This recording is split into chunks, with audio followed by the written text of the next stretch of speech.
strange metal from beyond our planet found in an ancient treasure stash.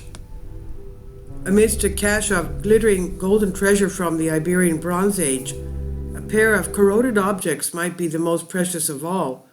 A dull bracelet and a rusted hollow hemisphere decorated with gold are forged, researchers found, not out of metal from beneath the ground, but with iron from meteorites that fell from the sky.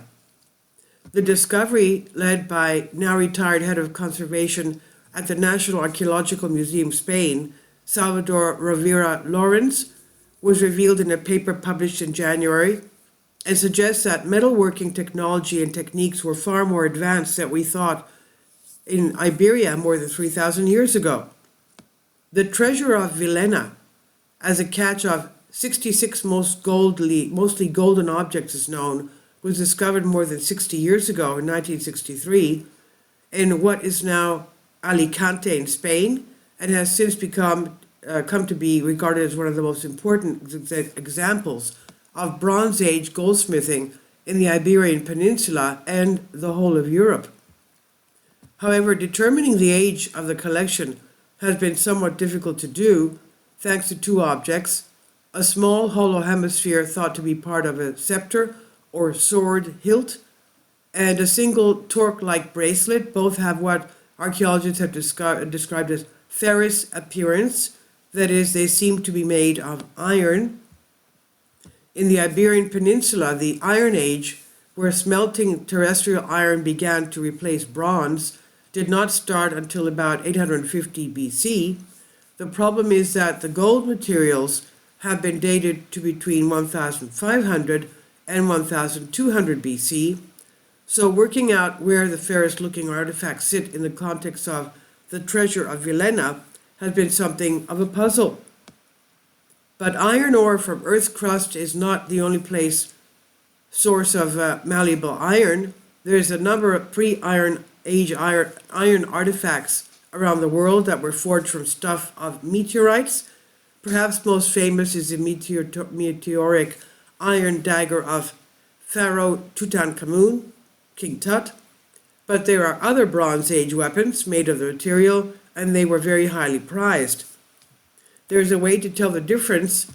Iron from meteorites has a much higher nickel content than iron dug out of the Earth's ground. So researchers obtained permission from the Municipal Archaeological Museum of Villena, which houses the collection, to carefully test the two artifacts and determine just how much nickel they contained. They carefully took samples of both artifacts and subjected the material to mass spectrometry to determine their composition. In spite of the high degree of corrosion, which alters the elemental makeup of the artifacts, the results strongly suggest that both the hemisphere and the bracelet were made of meteoric iron. And this nearly solves the dilemma of how the two artifacts align with the rest of the collection. They were made around the same period, dating back to around 1400 to 1200 BC. The available data suggests that the cap and bracelet from the treasure of Villena would currently be the first two pieces attributable to meteoric iron in the Iberian Peninsula, the researchers explain in their paper, which is compatible with the late bronze chronology prior to the beginning of the widespread production of terrestrial iron. Now, because the objects are so badly corroded, the results are not conclusive, but there are more recent non-invasive techniques that could be applied to the objects to obtain a more detailed set of data that would help cement the findings the team suggest. The findings were published on Trapajos de Prehistoria, February 2024. This is on Science Alert by Michelle Starr. Please leave your comments, and thank you for your support. Please support my Patreon account. The daily posts are 5 videos daily, and they are totally different from what I have on my YouTube channel. Thank you so much for your support and that you find all my content so interesting. You'll find the Patreon account details in the description box below.